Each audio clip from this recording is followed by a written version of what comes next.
அண்ணாமலை சொல்வாரு, நான் DMK files வெளியிட்டுட்டேன். DMK files நீ வெளியிடு ராஜா, நாங்க இப்ப பிஜேபி ஃபைல்ஸ் வெளியிட போறோமே. பிஜேபி ஃபைல்ஸ் 3 ஃபைல் இருக்கு. 3 ஃபைல் ஒன்னு ஒன்னா சொல்ல போறேன், நீ ஒண்ணு கூட பதில் சொல்ல முடியாது. அதான் நாங்க, அதான் சீமான் தம்பி தங்கிகள், நாங்க அப்படிதான். கேள்வி கேட்டா எதிராளி பதிலே சொல்லக்கூடாது.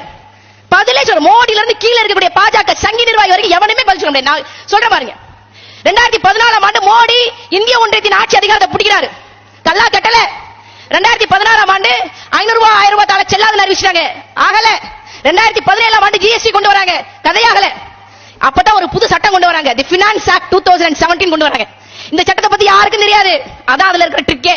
இந்த சட்டம் என்ன சொல்லுது அப்படின்னா, எந்த ஒரு தனிநபரும் ஒரு அரசியல் கட்சிக்கு 20,000 இல்ல அதுக்கு கீழேயோ நன்கொடையா கொடுக்கலாம்.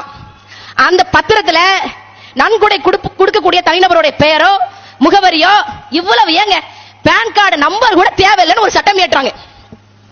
இந்த பத்திரத்தை யார் கொடுப்பாங்க அப்படின்னா, state bank of India. State bank of இந்தியான்னு சொல்லி ஒரு வங்கி இருக்கு. அந்த வங்கி என்ன பண்ணுனா, இப்ப கர்நாடகா தேர்தல் இருக்குல்ல, இதுக்கு முன்னாடி குஜராத்ல தேர்தல் நடந்தது. அப்போ ஒரு 4-5 நாள் மட்டும் தரப்பாங்க. இந்த தேர்தல் பத்திரத்தை வாங்கிக்க, எலக்ட்ரல் பாண்ட வாங்கிக்கோன்னு மொத்தமா வாங்கிக்குவாங்க. வாங்கிட்டு 20,000 ரூபாய் 20,000 ரூபாய் போட்டுருவாங்க. ஏங்க இது என்னங்க, இந்த சட்டத்துக்கு இதுக்கு என்னங்க ஃபைல்னு சொன்னீங்க, என்னங்க இது? இவங்க என்ன சொல்றாங்கன்னா, பாஜக மோடி அரசாங்கம் விவசாய நிலங்களை தனிப்பெரும் முதலாளிகளுக்கு தாரை வார்க்கிறார்கள். மலை வளங்களை, கனிம வள சுரங்கங்களை எல்லாம் தனிப்பெரும் முதலாளிகளுக்கு தாரை வார்க்கிறார்கள். இங்க இருக்கக்கூடிய சுற்றுச்சூழலை, காட்டு வளங்களை எல்லாம் தனிப்பெரும் முதலாளிகளுக்கு தாரை வார்க்கிறார்கள். அதற்கு பிரதிபலனாக அம்பானியும் அதானியும் அனில் அகர்வால்களும் என்ன பண்றாங்க அப்படின்னா, பிஜேபிக்கு கைமாறாக பல லட்சம் கோடி லஞ்சம் கொடுக்க துணிகிறார்கள். அந்த லஞ்சம் கொடுக்கறத சட்டப்பூர்வமா செய்யணும். அந்த சட்டப்பூர்வமா செய்யறது இந்த விளங்காத சட்டம், ஃபினான்ஸ் ஆக்ட் 2017 சட்டம். நீங்க ஒரு பத்திரத்துக்கு 20,000 ரூபாங்க, 5 வருஷம் ஆகுது, 5 வருஷத்துக்கு மேலே ஆகுது. இந்த 5 வருஷத்துல எத்தனை 1000 பத்திரங்களை ஸ்டேட் பேங்க் ஆஃப் இந்தியா வெளியிட்டு இருக்கும் என்பதை சிந்திச்சு பாருங்க. பல ஆயிரக்கணக்கான பத்திரத்தை வெளியிட்டு இருக்காங்க.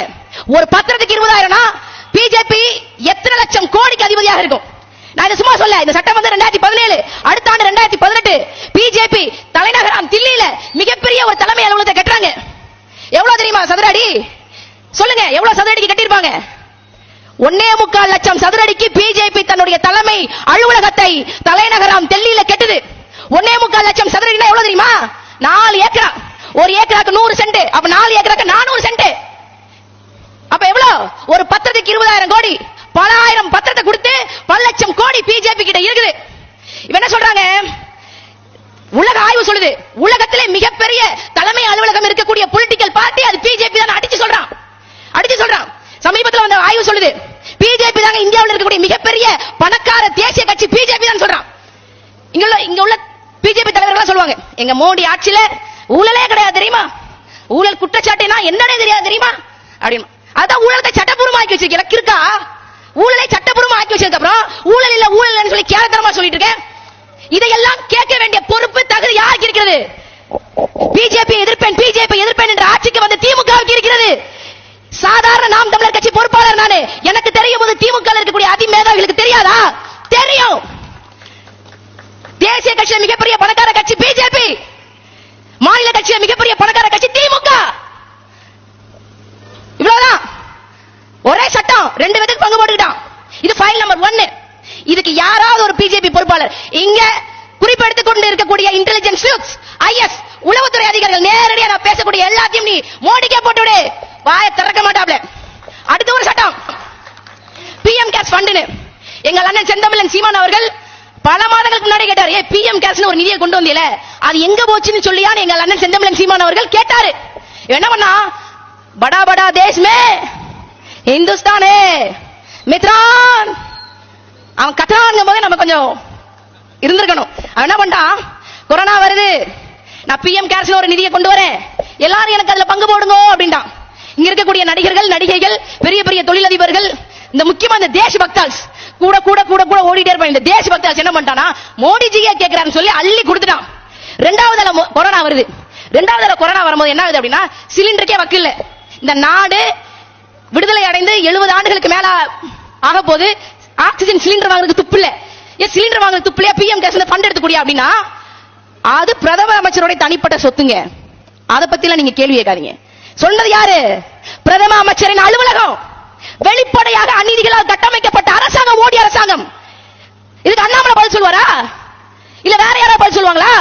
பிஜேபியோட எந்த தலைவரும் பதில் சொல்ல மாட்டாங்க. காரணம் என்ன? இந்த பிஎம் கேஸ் ஃபண்ட் குறித்து முதலாக இந்த சமூகத்தில் இந்த மக்கள் கிட்ட கேள்வி எழுப்பியது நாம் தமிழர் கட்சியின் தலைமை ஒருங்கிணைப்பாளர் எங்கள் அண்ணன் செந்தமிழன் சீமான். பதில் கிடையாது இது வரைக்கும். இது ஃபைல் நம்பர் 2. மூணாவது ஃபைல் தான் பெரிய ஃபைல். எவனும் வாய் திறக்கல, இது வரைக்கும் வாய் திறக்கல. 2019ஆம் ஆண்டு உங்க எல்லாத்துக்குமே தெரியும் புல்வாமா தாக்குதல் அப்படின்னு. என்னன்னா 2500க்கும் மேற்பட்ட சிஆர்பிஎஃப் வீரர்கள் தன்னுடைய பயிற்சியை முடிச்சிட்டு பணியிடத்துக்கு வர்றாங்க. அப்போ ஜம்மு காஷ்மீரோட ஆளுநராக இருந்தவர் சத்யபால் மாலிக் அவர் வந்து கேட்கிறாரு, எப்பா இந்த 2500 பேரை நம்ம வந்து தரைமார்க்கமா கொண்டு வர வேண்டாம், நம்ம தீவிரவாத அச்சுறுத்தல் வேற இருக்குது, நீங்க 5 ஏரோப்ளேன் மட்டும் கொடுங்க, நான் இவங்களை பத்திரமா கொண்டு இறக்கிறேன் அப்படின்னு. யார்கிட்ட சொன்னார் தெரியுமா? கவர்னர் யார்கிட்ட சொல்லுவாரு? நம்ம ஜி கிட்ட தான், மோடி ஜி கிட்ட தான். அதுக்கு மோடி என்ன தெரியுமா சொன்னாரு? 5 ஏர்கிராஃப்ட் கொடுங்க, 2500 ராணுவ வீரர்களையும் நான் வந்து பத்திரமா இறக்கி விட்டுறேன், தீவிரவாத தாக்குதல் இருக்காது, ஏதாவது ஒரு சின்ன அசம்பாவிதம் வந்தாலும் நம்ம ஆட்சி மேல பழி போடுவாங்க அப்படின்னு. அதுக்கு மோடி என்ன தெரியுமா சொன்னாரு? மூடிட்டு போய் உட்காருன்னு சொன்னார். மூடிட்டு போய் உட்காரு, சுப்ரகோ அப்படின்னு சொன்னது யாரு? மோடி அந்த மாநிலத்தின் ஆளுநர் கிட்ட சொல்றாரு, சுப்ரகோ. இது நான் சொன்னது பொய் நீங்க நினைச்சீங்க அப்படின்னா யூடியூப்ல போய் பாருங்க, சத்யபால் மாலிக் இன்டர்வியூ வித் கரண் தாப்பர்னு போட்டு பாருங்க. அப்ப என்ன அர்த்தம்? நாங்க சந்தேகப்படுறது ஒண்ணுதான், ஆளுநர் கேட்டிருக்காரு, பிளைட் கேட்டிருக்காரு, நீ குடுக்கல, அப்ப ஓ மேல எனக்கு சந்தேகம் இருக்கியா?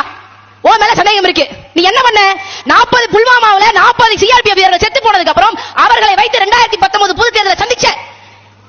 இந்தியா முழுக்க 300க்கும் மேற்பட்ட இடங்களை வெற்றி பெற்று நீ ஆட்சி அமைக்கணும் என்பதற்காக உன்னுடைய தனிப்பட்ட சுயநலனுக்காக ராணுவ வீரர்களை நீ பலி கொடுத்துட்ட. உனக்கும் இங்க இருக்கக்கூடிய பாகிஸ்தான் தீவிரவாதிகளுக்கும் ஏதாவது சந்தேகம் இருக்கு, தொடர்பு இருக்கு, நான் சந்தேகப்படுறேன். சத்யபால் மாலிக் சொல்றாரு, 3 வாரத்துக்கு முன்னாடி சொல்லிட்டாரு, சத்யபால் மாலிக் பதில் சொல்ல துப்பில்ல அந்த மோடி அரசாங்கத்தினால, துப்பில்ல. சத்யபால் மாலிக் சொல்றது உண்மைனா இந்த சிஆர்பிஎஃப் வீரர்கள் இறந்த காரணம் முழுக்க மோடி தான். என்ன ரைடு விடுவியா? நான்லாம் பஞ்சு மிட்டாய் கலர் நோட்டு பார்த்து பல வருஷம் ஆச்சு. 10 ரூபா நோட்டு 20 ரூபா நோட்டு தான். என்கிட்ட ஒண்ணுமே கிடையாது. உயிரை தவிர இழப்பதற்கு ஒண்ணுமே இல்லை. இந்த உயிர் போவதாக இருந்தால் என் தமிழினத்திற்காக போகட்டும், அந்த உறுதியோட தான் வந்து நிற்கிறேன்.